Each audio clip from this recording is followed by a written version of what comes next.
Who is Justice Amadu Tanko? Justice Amadu Tanko is one of those rare Ghanaian lawyers who trained in Nigeria. You don't have many Ghanaian lawyers training in Nigeria, but he's one of the rare Ghanaian lawyers who trained in Nigeria.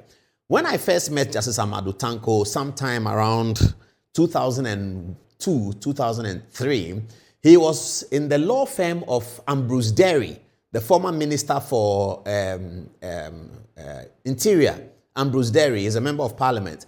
He and Justice Amadu Tanko were in the same law firm. Now, guess what? In that law firm was Thaddeus Sori, one of the famous lawyers today, the lead lawyer at the bar. Thaddeus Sori, the Liverpool man. Thaddeus Sori was in that firm as well. And also, the daughter of the former president, Liman, Hila Liman's daughter, Lida Liman, was also in that firm. Now, they had an office at the bus stop in Accra, what we call the bus stop restaurant. They had a beautiful office there. So I used to work at Joy FM at that time. So I'll just always go there and go and have a chat with them. And Amadu Tanko was quite interested in football. So Mr. Yampofo Ankra, who was my colleague at Joy FM, who is now the boss of the National Sports Authority, the two of us will go and talk to Amadu Tanko. We struck an acquaintance. And I think that in those days, Kwesi Nyantechi, the former chairman of the Ghana Football Association, was friends with that law firm because Kwesi Nyantechi and Thaddeus Sori were very close in those days. So Amadu Tanko, I believe, got on the seat of the GFA's legal committee, something like that. So on Saturdays, we'll go to Tema. Viewers, forgive me for saying this. I hope Justice Tanko will forgive me. I'm blowing up his cover a little bit. I've not seen him in many, many years. I don't remember the last time I saw him, but this is the story. So we'll go to Tema and go and be at Agbamami. Those of you who are in Tema, do you know Agbamami? We've done plenty of things. So Saturday, my Ampofanka will call me, Adom, you there? I was telling me we go. Then I was in Sakumo, now I just drive past Committee 3, and then we have Agbamami. Tanko will be there. And then Tanko was very expressive. And why I liked to hear his arguments, in those days, the lawyers were always arguing in the afternoon in their law firm. So they come back from court, they're always arguing. And it was beautiful to look at. If you listen to that, you will want to become a lawyer. And I believe that's part of what led me to the Faculty of Law at the University of Ghana as a postgraduate student. So Tanko was always arguing with his friends, and he always cites Nigerian authorities. And Ambrose-Derry will shake his head and say, you and this, your Nigerian things. And Tanko will list a lot the Nigerian authorities. I mean, they were very famous. There's a particular name that is not coming to my head. I should have asked Sori today about that famous idol of Amadu Tanko that he always used to mention. Anyway, so that was Justice Tanko. And that's where he used to work. In those days, I used to go there because they were lawyers for Malam Issa. Now, Malam Issa, those of you who don't know the story, just a quick one. Malam Issa had been sports minister appointed by Kufuor from the PNC. And in that law firm, a lot of them were PNC. You can imagine Hila Liman was PNC. I don't remember. I think Ambrose-Derry was PNC too. And Amadu Tanko, I can't remember his political affiliation at that time. I don't think he had any. So they were doing the Malam Issa case. So I'll go to them and sort of go and listen. And I fell in love with the way they were defending Malam Issa. I was quite disappointed when Malam Issa lost the case. I was so disappointed that I went to Nsawan prison to visit Malam Issa. You can imagine that. I drove all the way to Nsawan prison. I saw Malam Issa. I said, Paul, I'm going to come out.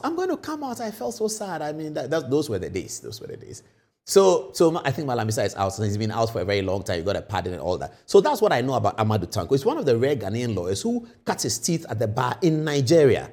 So that's Amadu Tanko. Those days when I was in Jubilee House corridors of power when I heard that Akufo-Addo was considering Malam Issa I became very excited. I think I must have texted Thaddeus Sori that your man is being considered for Supreme Court, something like that. And there were some people who had different opinions. The opinions were shared. Akufo-Addo felt that how can we have a nation that has Muslims and then the Supreme Court has never had a Muslim? He thought that was wrong. And so he jumped onto the idea that Amadu Tanko be elevated to the Supreme Court. I think he came straight from the bar, if I believe, or did he come from the Court of Appeal? I can't remember. Somebody should check. But I think it was on that basis that Amadu Tanko was elevated, because the president felt that, look, we needed to get Amadu Tanko in there. So Amadu Tanko is in pole position to become.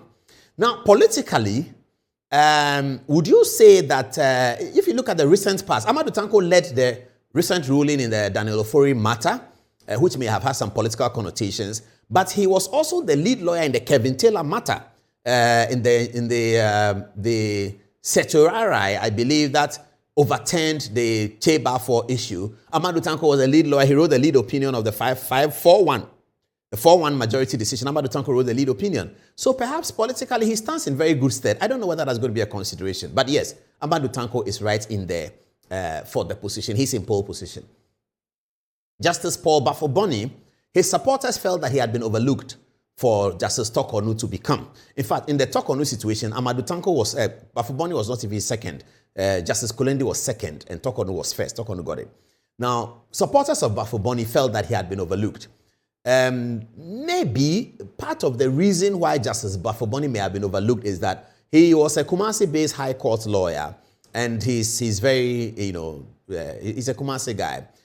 Perhaps it was felt that he had such a fantastic relationship with Kwesi Eni-Yeboah that moving from Eni-Yeboah to Bafuboni might have been giving the job to the same sect of people, something like that. I don't know. I'm just guessing. But people who support Bafuboni felt that Bafuboni had been overlooked in that decision and that Bafuboni perhaps for the seniority should have been given the job. So when Bafuboni was made acting Chief Justice, some people were excited about it. I've seen him once since he became acting Chief Justice. He's a very good guy. He's a big supporter of Liverpool Football Club. Justice Bafuboni is expected to become the Chief Justice because he's been acting and he's a senior most. But that's not the decision making. That's not how the decision is made. It's not just about that. That's an important consideration, but it's not just about that.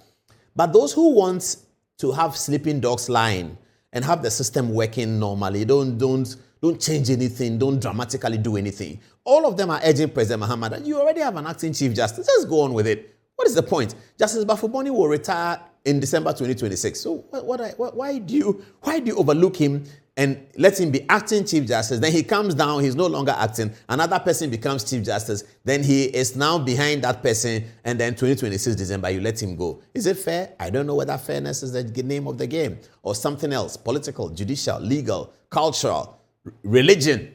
All of these things can come into the decision in the mind of the president or how these things work. So we don't know how that will go. But those who support Bafuboni think that do not invent the wheel. This is okay. The guy is acting. Let him go. Good luck to Paul Bafuboni in this matter. Next is the philosopher king. That's how I call him. The philosopher king. Now, if you look at the Supreme Court and you're looking for the philosophy of law, it resides in Kulendi. There's no doubt about that. The most philosophical-based lawyer, the Aristotle of the Supreme Court is Justice Yoni Kulendi. There's absolutely no doubt about that. If you're looking for a lawyer who is going to mount the Chief Justice situation and bring up rulings that are novel, that can shake the system, it is Yoni Kulendi. Now, Justice Kulendi was new at the court when he immediately came into the consideration for Supreme Court, for Chief Justice.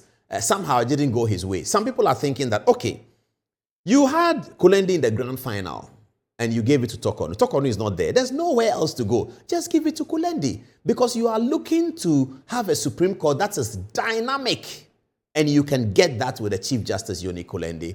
Yoni Kulendi has big support among the pastoral group, the charismatic Christian pastors and some of the Pentecostals. Yoni Kulendi has a huge support base there because Justice Kulendi is one of those lawyers who never hid his connection with the charismatic church. He never hid it.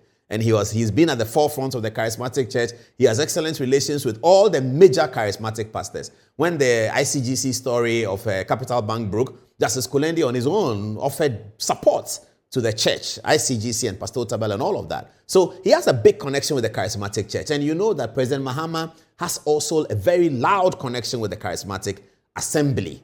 So if the decision is going to go that way, you can see that the major charismatic voices are going to back Yoni Kulendi to become the Lord Chief Justice. We don't know how that's going to go. Good luck to my good friend and senior Justice Yoni Kulendi.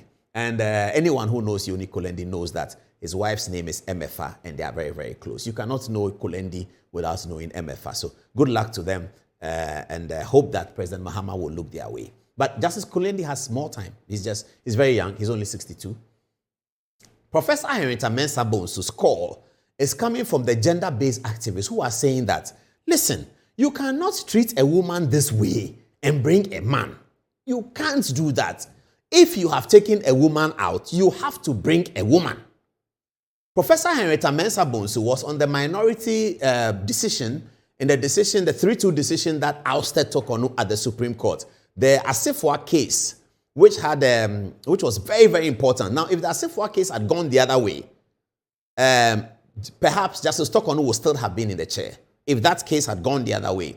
But that case went to the side against Torkornu. 3-2, very slim. Justice Professor Henrietta Mensah-Bonsu was on the part of the two.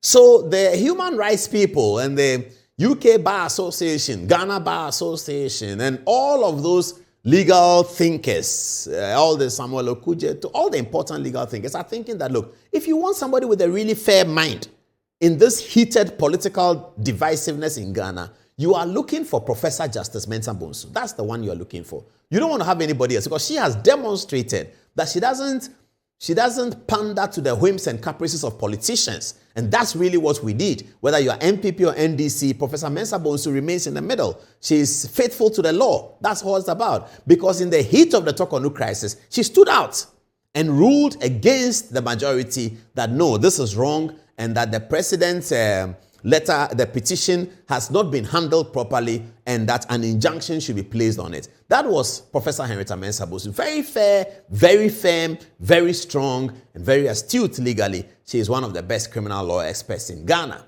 So it is believed by all of those groups of people that if you are looking for a decision that is not animated by politics, then Professor Justice Henrietta Mensah-Bonsu is the way you should go. Full stop. Okay. So Avril Eni-Yeboah fits the same kind of bill. She wasn't in the case, but she's also a woman. So those who are saying that, okay, if you don't like Professor Mensah-Bonsu, then there's Avril Eni-Yeboah, because you have to replace with a woman. You can't not take a woman out and bring in a man. That's wrong.